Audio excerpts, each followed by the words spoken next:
Savez-vous, mes loulous, qu'un papillon, là, avant d'être un magnifique papillon, c'est une chenille. Puis elle doit passer par un processus de transformation complexe dans un cocon, duquel elle va devoir s'extirper. Ça sera pas facile. Puis ça va lui demander de l'énergie. Puis honnêtement, si elle ne le fait pas ben là, je dis elle parce que c'est une chenille, mais ça devient un papillon. Donc, si le papillon ne le fait pas par lui-même, il risque de mourir parce qu'il n'aura pas développé les forces nécessaires pour pouvoir voler, subvenir à ses besoins. Donc, le processus de transformation, il est important, puis c'est ce qui nous rend plus forts. Puis honnêtement, je trouvais tellement ça thématique avec Walk the Talk. Ça m'amène à mon prochain sujet qui, moi, écoutez, c'est un truc que je vais vous donner. Ça a vraiment changé les choses pour moi. Ça m'a aidé à ce que ma bitch respecte qui je suis, puis me le rappelle aussi, mais de façon positive. Donc, moi, c'est une conférencière que j'avais écoutée et qui s'appelle Brigitte Grenier. Une femme tellement inspirante, soit dit en passant, là, on va se le dire, là. Moi, elle m'a inspiré beaucoup, beaucoup dans ma jeune vingtaine. Donc, Brigitte avait fait un travail incroyable sur elle, puis elle avait fait une activité artistique, on va l'appeler comme ça. C'est vraiment comme ça que je veux qu'on l'aborde cette semaine à Walk the Talk. Ça va être une activité artistique. Elle a fait un carré de valeurs. J'ai adoré l'idée.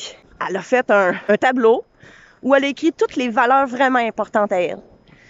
Fait que cette semaine, à Walk the Talk, je veux que vous fassiez... Là, je tremble parce qu'il fait froid. Donc, cette semaine, à Walk the Talk, je veux que vous fassiez votre carré de valeurs. Je veux que vous preniez le temps de vous asseoir puis de réfléchir à c'est quoi les valeurs qui sont importantes pour vous. Mettez-les en ordre d'importance aussi. Puis une fois que vous allez avoir fait votre liste de valeurs, puis vous allez dire, OK, là, je pense que je couvre pas mal toutes les valeurs qui sont importantes pour moi.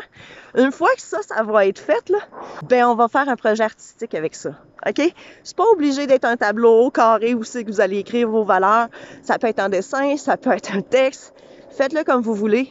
Mais je veux que vous fassiez un projet artistique avec vos valeurs pour que vous puissiez les voir de façon régulière. Puis que ça soit agréable à regarder aussi, puis ça va être un beau souvenir.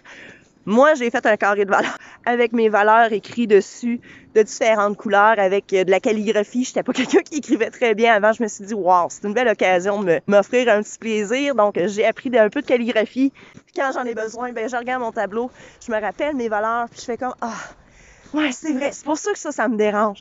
C'est parce que ça vient me chercher dans telle valeur. C'est normal. OK, c'est une bonne chose. Puis là, avez-vous vu ce que ça fait? Au lieu que ma bitch me tape sa tête parce que j'ai des émotions des fois qui peuvent être moins positives ou des choses qui viennent me chercher puis qui me font réagir, au lieu qu'elle me tape sa tête en me disant, ben là, tu sais, t'es pas ouverte d'esprit ou t'as pas été très tolérante ou non. Là, elle fait comme, attends 2 minutes, ça brimait mes valeurs. Fait que c'était correct. C'était un acte d'amour. On réécrit le langage de notre bitch comme ça. On lui dit, écoute, il y a certaines réactions qui sont bonnes quand c'est relié à ça. Tu sais, les grands moments de bonheur, là, ben, de s'accorder le droit, de les savourer, parce que ça correspond à nos valeurs. Puis quand on remet en doute nos choix, nos projets puis nos objectifs, ben, d'aller voir encore notre carré de valeurs, voir si ça concorde avec ce qu'on veut vraiment. Fait que je trouve que c'est un outil magnifique. C'est hyper plaisant à faire. Puis honnêtement, j'espère que vous allez le faire. Que vous allez faire votre liste de valeurs, que vous allez en faire un projet artistique, puis qu'après ça, vous allez le mettre en photo sur le groupe Facebook, gang, parce que je veux voir vos créations, je veux connaître vos valeurs, je veux voir vos couleurs. Là-dessus, je vous laisse, mes loulous. Merci. On se rejoint au prochain Walk the Talk.